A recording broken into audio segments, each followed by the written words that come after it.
firstly, I want to dispel any idea that I'm somehow sniffy about or above disaster movies as such. I really like Independence Day. I think Day the Earth Stood Still, the original, is great. We were talking about disaster movies on the World in Peril movies last night. I made a documentary about the Towering Inferno and the Poseidon Adventure. I think Irwin Allen was a real, genuine cinema genius. I don't have anything against the disaster movie genre when done properly. What I have is a problem with films that are plain and simple bad. Now, in the case of 2012, it is no surprise to say that it is plain and simple bad. But just as a bit of a setup, the story is the world is going to hell in a handcart because the centre of the world is heating up because of some solar flares.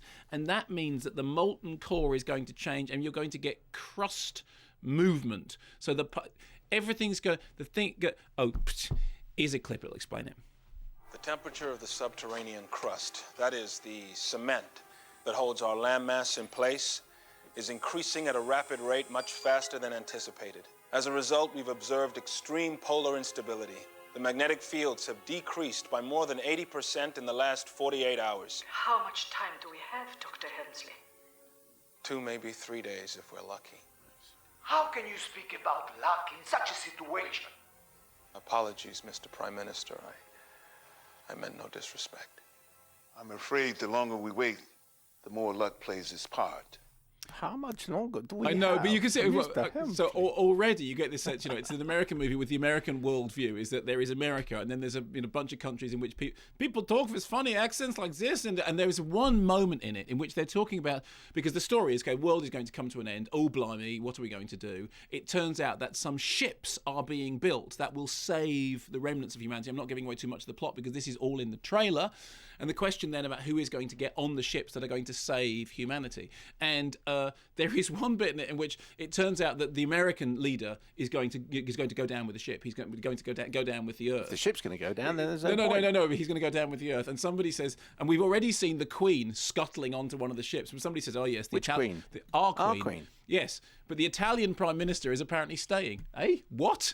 So, here are the two great positives. We are going down with the Earth, America and the Italian Prime Minister, which sounds unlikely. Meanwhile, the Brits, in the shape of her M, the Q, is running as fast as she can to get on the ship. Okay, now... The problems with the film are manifold. We start with the fact that running time, nothing needs to be the best part of 2 hours, 40 minutes long. And blimey, Charlie, do we feel every minute of those 2 hours, 40 minutes. The whole idea that the Earth's core is melting down, incidentally, that plot is nicked from Dalek Invasion Earth 2150 AD, in which the Daleks come down to Earth, heat up the Earth's core in order to mine out the centre of it so that they can turn the Earth into a spaceship. So all this stuff about, the Mayans predicted it. The Mayans who, incidentally... get blamed for everything nowadays, and ever since Mel Gibson proved that it's basically possible to make a successful movie vaguely leaning towards the Mayan sense, everything's Mayan, the Mayans predicted it, so 2012 coming. I have a theory. Is that the equivalent of Nostradamus? Is it? Who predicted everything? Yeah, exactly. Or the Bermuda Triangle, that'll do that. Or whatever it is. It's just the get out of jail free ticket. And as far as the 2012 thing is concerned, let me say. Simply, the reason the movie is called 2012 is this. You released the original version of it, this version, in 2009. It comes out on DVD in 2010. It goes on to television in 2011. And come 2012, you release the director's cut on DVD. So it's a way of maximising... There's nothing to do with the Olympics. No, because the Olympics don't get mentioned either. It's basically... It's like looking at an accountancy sheet, okay? The plot of the movie, nothing to do with Earth's core temperature, nothing to do with global, nothing to do with any of that. It's an accountancy thing, okay? We are going to spend $250 million and we need to recoup that. And in order for the money to be made back, really the movie's got to turn something like $500 million. And you look at, something like Titanic, which was like $1.8 billion over the course of the years. Then you look the other way, Waterworld, that cost around $200 million, only took $250 million, which, because by the multiplication, you have to get 2.5 times what the movie cost. So we figure it over for you. So it's like the plot of the film is essentially the balance sheet. It's like an accountant wrote the plot. An accountant did the sums, figured out the interest and said, I'd call it 2012. If the budget was less, it'd probably been 2011 because we would have been able to recoup the money earlier. That's the first point. The second point is, that quite apart from the baggy stuff at the beginning, which is incredibly, long and doing all the setup and, that's cool. Yeah, go on, just get on with the stuff happening. Hurry up and kill somebody. Hurry up and destroy the world, okay?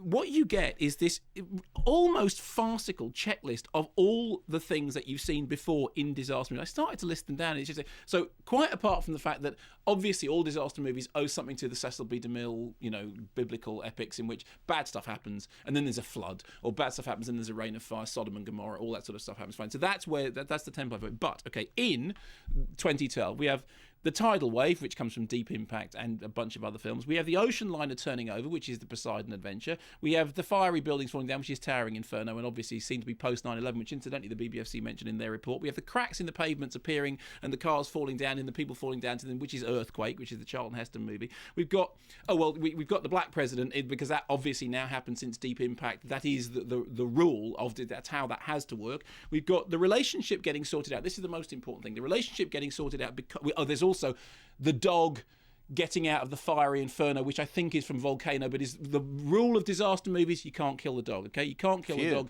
Yeah, exactly, because you'll alienate the audience. But at the centre of it, you have, and see whether you can figure this out. Okay, the way disaster movies work is that they set up all these characters. All these characters have character traits. They have stuff to do, right? And the disaster comes, which is some great big cataclysmic event. But in fact, what we're meant to be focused on is the individual character arcs of the people that we showed. So at the beginning of the film, okay, John Cusack, he is a failed author who has a failed marriage, who doesn't spend enough time with his kids. Okay? Now, also, in this drama, there is a sort of Russian oligarch who has loads and loads of money and has bought himself a place on one of the ships, and he's very unpleasant. He has 2 children who are very unpleasant, but they're his. And then we have a sort of flibbity-gibbet type woman who has met one of the other characters through plastic surgery, but is treated very badly by the Russian. Now, just see if, on the basis of that, you can do the plot maths on how this works out. Okay, world is ending. What happens to all those characters? Do you think... Or shall I let you do it? What do you think happens? Okay. Do you think that during the arc of the movie, John Cusack will become a successful author who saves his marriage and spends more time with his children? Well, you're not going to have time to write a book, are you, if the world's collapsing? You don't have to write a new book. The book that you wrote already that was unsuccessful might turn out to be strangely prophetic. Oh, I see. Yeah, right. So his failed book was all about the heating up of the Earth's core. Yeah, exactly. Failed book. But it was also about the way in which humanity can look after itself, because there's a message in all this. Even when the mountains are falling and the seas are rising, human beings, I'm turning to Carl Sagan, why am I standing on windswept Scotland? Human beings have a connection to each other. It's the name of his book, Look Out, Her Madge Will Be on the Boat First. That's right, yes. Get out, I'm the Queen, and I'm bringing my cookies. So, okay, could that possibly... Do you think there's any possibility that the really badly behaved Russian oligarch who's is going to come to a sticky end? Do you think there's any... What do you think will happen to the kids? The kids are bad, but they're kids. What do you think will happen to the doc? After by that Same girl. rule as the doc. Now, and it was like... At one point, I thought, what he's going to do? He's going to be subversive and he's going to kill the wrong people. But then you go, no, yes, exactly. You're going to kill the. He's going to, and the wrong people are going to survive. But it is so. The plot is an accountancy sheet. The character arcs are like somebody went, you got that? Yeah, you got that character? You got that? He's got to do that. Hang on, he's got to map that. Fine. Yeah. How long are we into this yet? 2 hours. Fine. Okay. Make the book successful. Do the bit with the thing. Now, third part. One of the great joys of disaster movies in the past has been actually watching the stunts. If you see Poseidon Adventure, the Irwin Allen thing, okay?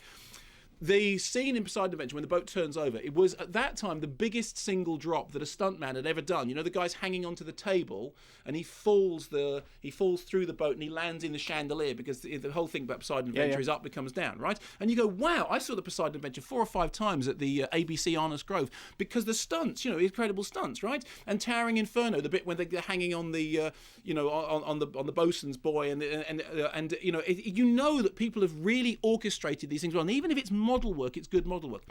Now with CGI, there's no skill involved at all. You just go, well, I want a plane flying through a building as it collapses, and what's it? Can you do that? Yeah, I'll just draw it. Okay.